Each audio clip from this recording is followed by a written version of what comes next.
ऐसे करार अलग अलग जो राज्य होते हैं, देश होते हैं, राष्ट्र होते हैं, वहां करना ही पड़ता है। वो ऐसे करार होते रहते हैं, लेकिन जो करार होता है वो अपने देश के हित का होना चाहिए, अपने देश के फायदे का होना चाहिए।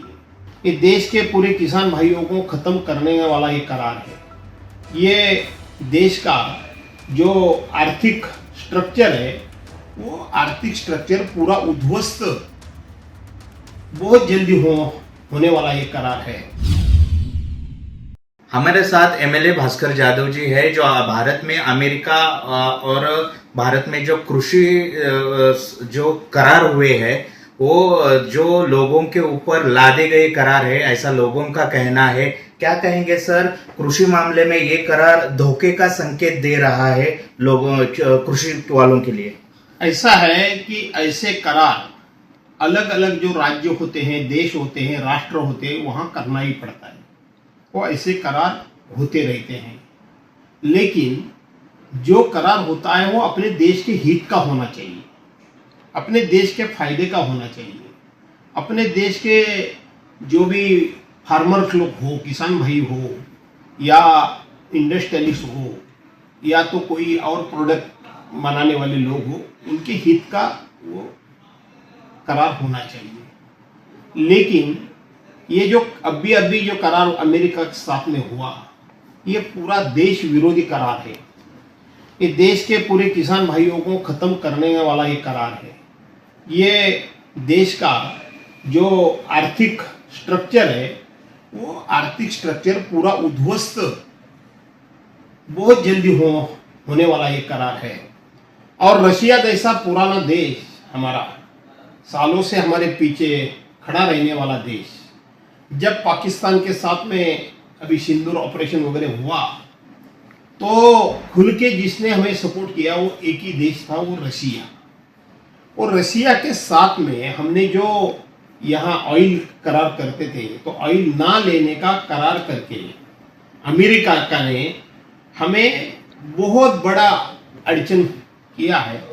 तो ये जो करार हुआ है, तो वो पार्टी के लोग बड़े जोर शोर से, बड़ा चढ़ा के, या तो बार बार चर्चा करके, ऐसा करार आज तक कभी किसी ने किया ही नहीं। इतना अच्छा करार, ऐसा अच्छा एग्रीमेंट हमारे देश के नेता ने किया, इसे बताते हैं।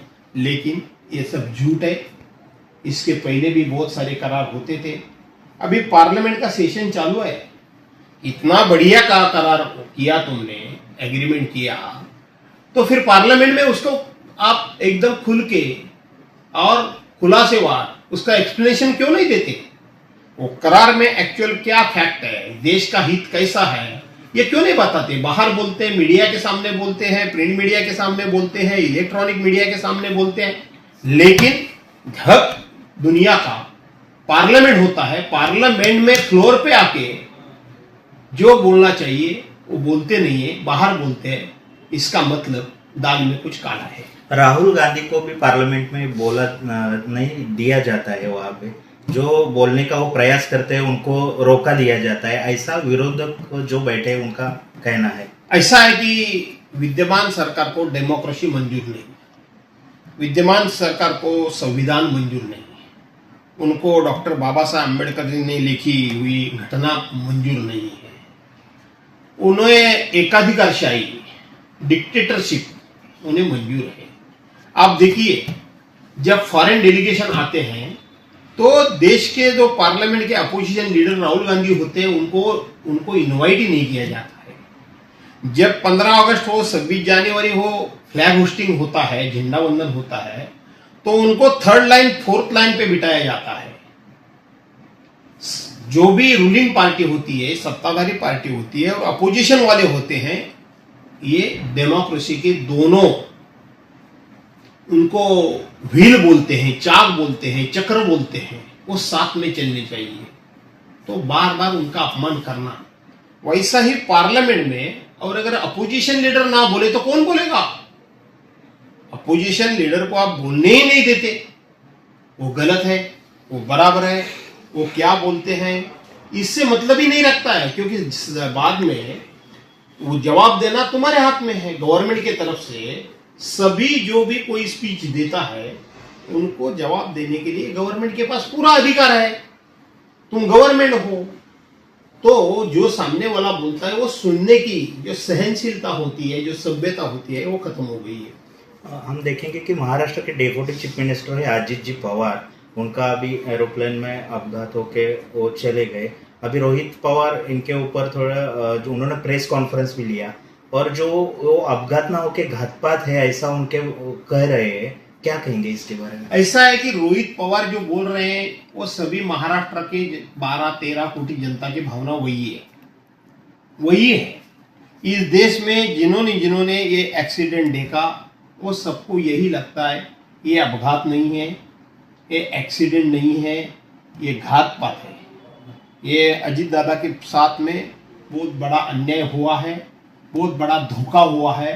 जो रोहित पवार बोलते हैं वही भावना सबकी है। रोहित पवार को थोड़ा सा एविडेंस देके वगैरह खुलासेवार या तो उसका पीछा नहीं छोड़ रहे, अच्छी बात है, लेकिन सभी की भावना यही है कि अजीत दादा का एक्सीडेंट नहीं हुआ है, अजीत दादा का यहाँ घातपात हुआ है, धोखा हुआ है।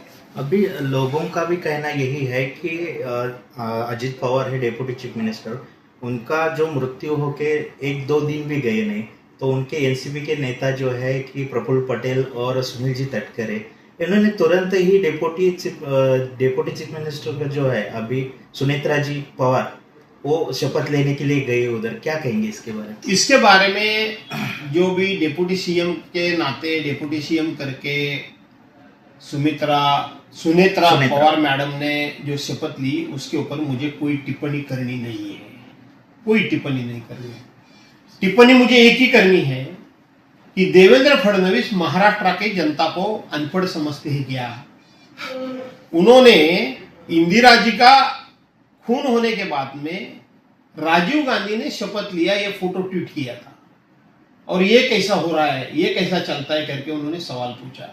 अभी देवेंद्र जी को पूरी तरह मालूम है कि संविधान में, कानून में जब देश का पंतप्रधान उसकी डेथ होती है, मौत होती है, चाहे वो खून हो, मौत रहे हो, तो प्रावधान ऐसा है संविधान में और कानून में प्रावधान ऐसा है, जब तक दूसरा कोई आदमी, दूसरा कोई व्यक्ति पंतप्रधान पद की शपथ नहीं लेता तब तक जो पंतप्रधान थे उनके ऊपर कोई अंत्य संस्कार नहीं किया जाता। ये देवेंद्र जी को मालूम नहीं है क्या? जरूर मालूम है, लेकिन जानबूझ के हर बात पे गुमराह करना, हर बात पे विरोधी लोगों को झूठा साबित करना, इसीलिए ये सब हुआ है।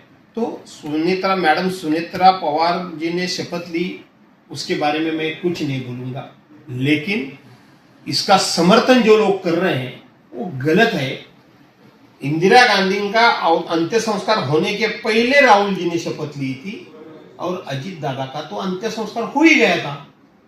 तो इसमें जल्दबाजी क्या है, क्यों है, मुझे कुछ पता नहीं। आरोप लग रहा है सुनील तटकरे और मुझे मालूम पटेल पे। मुझे मालूम ये थे भास्कर राव जाधव एमएलए शिवसेना के, इन्होंने हर चीज पर सखोल ऐसी मुलाकात दी, अच्छी तरह से बात की। रत्नागिरी से सचिन कामरे, टाइम्स नाउ नवभारत, चिपलून।